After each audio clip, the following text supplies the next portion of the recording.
Hello students, welcome back to your bio class. In last class I started the chapter life processes.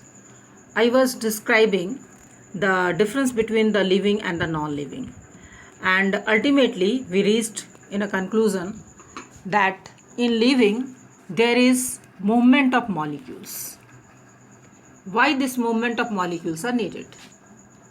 You see, all the living organisms are well organized. A cell is a well organized unit, tissue is well organized, and so on. This organization has to be maintained in organized form. But because of the environmental effects, the organization gets disturbed. There is damage. So, we need to maintain this organization continuously so that the body remains alive. While we are sleeping, at that time also the organization has to be maintained. हर वक्त जब हम कोई काम कर रहे हैं या हम सोए हुए अवस्था में हैं, जब एज सच बाहर से कोई मूवमेंट नज़र नहीं आता है, तो भी शरीर के अंदर मेंटेनेंस चलता रहता है. अगर ये मेंटेनेंस ना हो तो डैमेज हो जाएगा, और डैमेज हो जाने से लाइफ ख़त्म हो जाएगी. तो मेंटेन करने के लिए इस डैमेज को और जो ब्रेकडाउन हो रहा है उसको ठीक करने के लिए बाहर से हमें एक कंटिन्यूअस एनर्जी की ज़रूरत पड़ती है. ये एनर्जी बाहर से हर ऑर्गेनिज्म को मिलते रहना चाहिए. तो इसका मतलब है कि कोई प्रोसेस ऐसा होना ही चाहिए जो बाहर से हमें एनर्जी सप्लाई करे. तो ये क्या है, आप जानते हो कि you take food every day. हर दिन आप फूड लेते हो. ये फूड हमारे बॉडी के अंदर जाता है. तो ये आउटसाइड रॉ मटेरियल्स हैं, फूड है जो हमारे बॉडी को मेंटेन करेगा. तो फूड का लेना कहलाता है न्यूट्रिशन. अब अगर बॉडी का साइज़ जो है उसको ग्रो करना है तो मेंटेनेंस के अलावा ग्रोथ की बात आ गई. तो ग्रोथ के लिए कुछ एडिशनल मटेरियल्स चाहिए होगा, कुछ एक्स्ट्रा होना होगा. जो हमने लिया वो सारा अगर एनर्जी प्रोडक्शन में खर्च हो गया तो कुछ तो बढ़ा नहीं, ग्रोथ हुआ नहीं. तो ग्रोथ होने के लिए कुछ एक्स्ट्रा चाहिए जो हमारे बॉडी में इंक्रीज़ करेगा उसके वॉल्यूम को. तो ग्रोथ के लिए भी हमें बाहर से फूड मटेरियल्स चाहिए. अब ये जो एडिशनल मटेरियल्स जो हमको बाहर से मिल रहा है वो किस तरह के मॉलिक्यूल्स हैं? लाइफ मतलब कार्बन कंपाउंड्स. लिविंग सिस्टम में ऑर्गेनिक सब्सटेंसेस होते हैं, और ऑर्गेनिक सब्सटेंसेस यानी कार्बन कंपाउंड्स. हाइड्रोकार्बन्स आप पढ़ते हो ऑर्गेनिक कंपाउंड्स में. और लिविंग सिस्टम में होता है carbohydrates, proteins, fats, lipids, vitamins, hormones. ये सारे के सारे कार्बन कंपाउंड्स हैं. तो किस तरह के कार्बन कंपाउंड्स किसके बॉडी में चाहिए वो बॉडी के हिसाब से यानी बॉडी के कॉम्प्लेक्सिटी पर डिपेंड करता है. जो भी हम बाहर से ले रहे हैं एज फूड, फूड यानी कार्बन सोर्स, ये सारे के सारे फूड कार्बन से बने होते हैं. तो कार्बन ही मेन है लाइफ में. अब किस तरह का कार्बन कंपाउंड होगा, यानी what will be the complexity of the carbon compound, that will depend on the organisms, and hence different organisms can use different kinds of nutritional processes. तो अपने अपने रिक्वायरमेंट के हिसाब से, अपने अपने न्यूट्रिशनल प्रोसेस के हिसाब से कार्बन कंपाउंड्स अलग अलग इंडिविजुअल्स लेते हैं. The outside sources of energy could be quite varied. जाहिर है कि बाहर से जो भी हम एनर्जी ले रहे हैं वो अलग अलग ऑर्गेनिज्म में अलग अलग होता है. एनवायरनमेंट हमारे कंट्रोल में नहीं है, तो जो भी बाहर से हम लेंगे ज़रूरी नहीं है कि वो हमारे बॉडी को सूट करे या हमारे बॉडी में एग्जैक्टली उसकी ज़रूरत पड़े. तो बॉडी क्या करता है कि उसको तोड़ता है, तोड़ करके अल्टीमेटली किसी एक ऐसे कंपाउंड में बदलता है जो हर लिविंग सिस्टम को सपोर्ट करे. देखो, बाहर से जो भी कार्बन कंपाउंड्स हम ले रहे हैं वो हमारे ज़रूरत के मुताबिक नहीं भी हो सकता है, हमारे बॉडी के ज़रूरत के हिसाब से.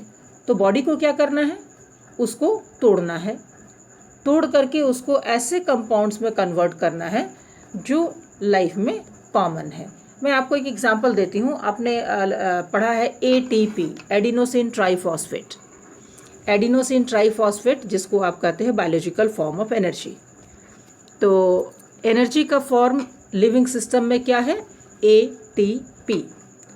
तो चाहे वो प्लांट हो, चाहे वो एनिमल हो, चाहे वो बैक्टीरिया हो, सब में एनर्जी का सोर्स होता है ATP। अब हम बाहर से जो ले रहे हैं वो हम कार्बोहाइड्रेट ले सकते हैं, प्रोटीन ले सकते हैं, फैट ले सकते हैं। उसी तरह से फैट, कार्बोहाइड्रेट्स या प्रोटीन्स के कई कई वैरायटीज़ हैं।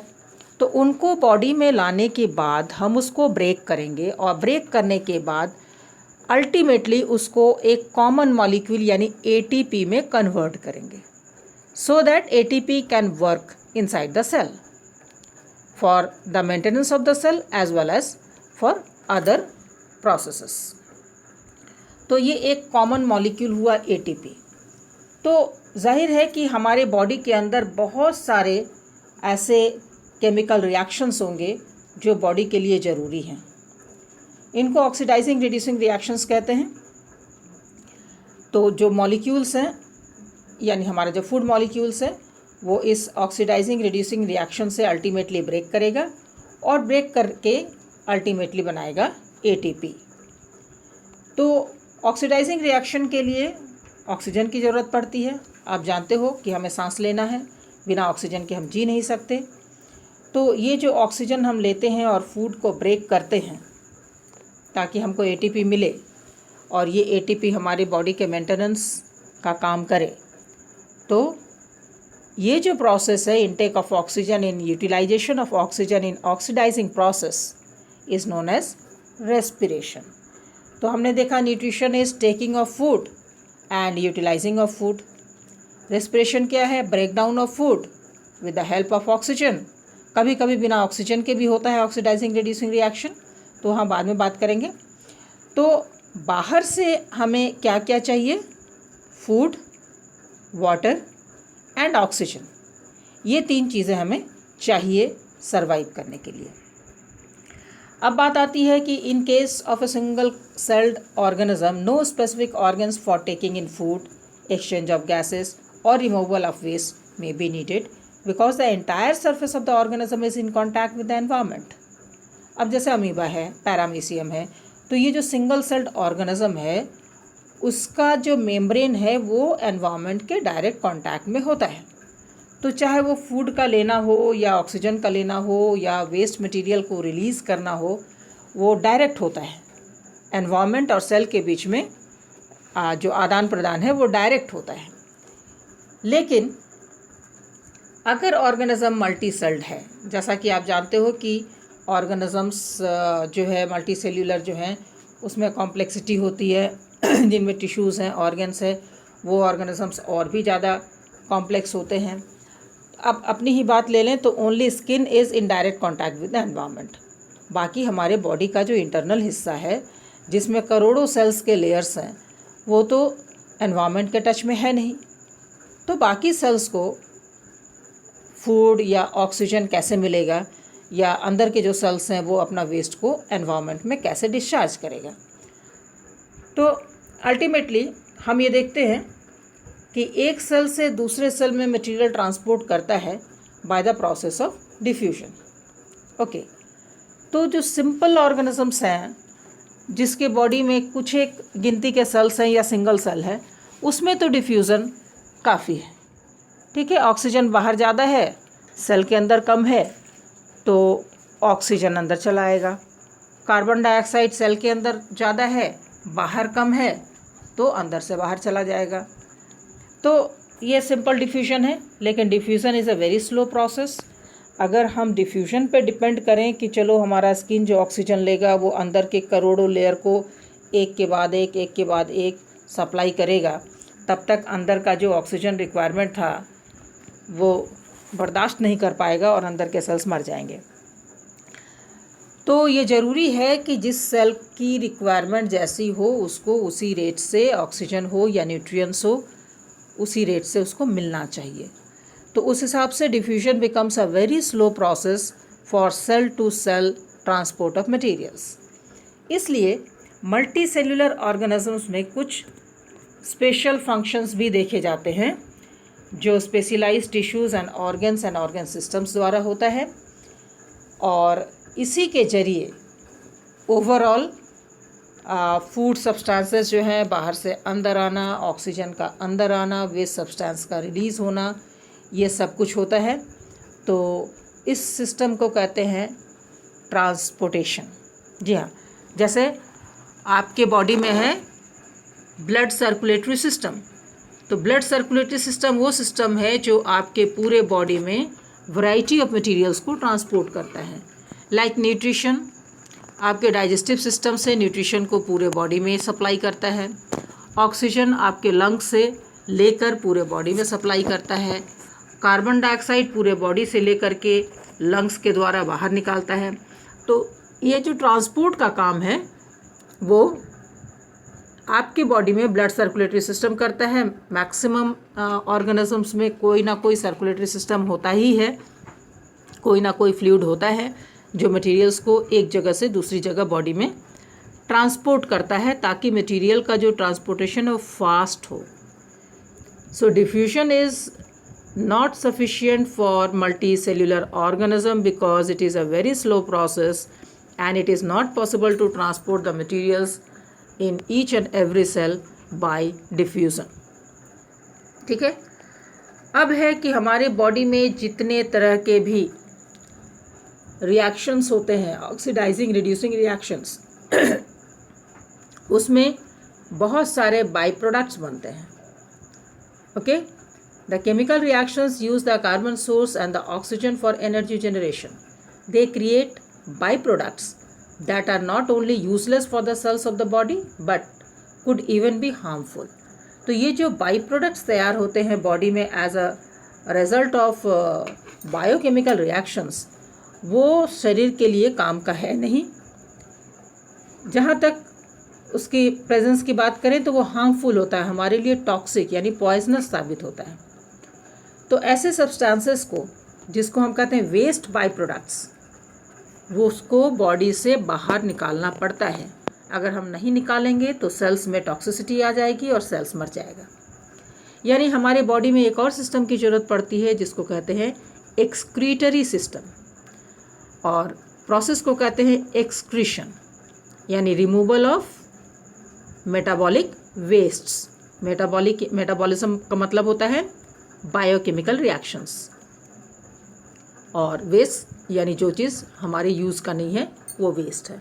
तो हर सेल में इस तरह के वेस्ट, मेटाबॉलिक वेस्ट क्रिएट होते हैं। इन मेटाबॉलिक वेस्ट को हम रिलीज़ करते हैं, प्रोसेस को कहते हैं एक्सक्रीशन, और जिस सिस्टम के द्वारा हम उसको एक्सक्रीट करेंगे that is known as excretory system. तो कुल मिलाकर के लाइफ प्रोसेसेस है क्या? The processes which together perform these maintenance job are life processes. And what are the types of life processes? These are nutrition, respiration, transportation and excretion. तो इस page को आप दोबारा पढ़ोगे, मैंने पढ़ने के लिए कहा था, मैंने पेज 1 को पढ़ने के लिए कहा था, आप लोग इस पेज को भी पढ़ लोगे। यहाँ एक क्वेश्चन है, what are life processes? What are the different types of life processes? ये तो हो गया। इसके बाद what materials और what outside materials are needed for life, आपको बताना है। it is food, water and oxygen। यहाँ पर मैं एक बात बता दूँ कि अगर ऑर्गेनिज्म ऑटोट्रॉपिक है, you must be knowing autotrophic यानी those who can prepare their own food, तो उसको बाहर से चाहिए raw materials, simple raw materials, food नहीं, सिंपल रॉ मटेरियल्स चाहिए, जैसे कार्बन डाइऑक्साइड एंड वाटर, और उसके अलावा ऑक्सीजन। तो ऑटोट्रॉप्स जो है वो कार्बन डाइऑक्साइड और वाटर को इस्तेमाल करके अपना फूड यानी कार्बन कंपाउंड्स खुद बना लेगा, और रेस्पिरेशन के लिए ऑक्सीजन की ज़रूरत पड़ेगी। तो आपके आंसर के 2 पार्ट हो जाएंगे कि we require food and oxygen from outside, and autotrophs require simple raw materials like carbon dioxide and water and oxygen from outside। ठीक है, ये तो हो गया what are outside raw materials needed for life. अगला क्वेश्चन है कि why diffusion is not sufficient for life. यहाँ बताओगे कि diffusion is a very slow process and every living cell, every living organism needs lots of substances to be moved from one part to the other, and so some special system is needed for transport of materials. तो multicellular organism में diffusion काफ़ी नहीं है क्योंकि उनके body में ढेर सारे सेल्स हैं। ओके, तो ये कुछ क्वेश्चंस है जिसका आंसर मैंने आपको डिक्टेट किया। आप उसको प्रॉपरली चैप्टर को पढ़ करके, ये जो 2 पेज हैं उसको अच्छी तरह से पढ़ करके इन क्वेश्चंस का आंसर करेंगे। Okay, that's all.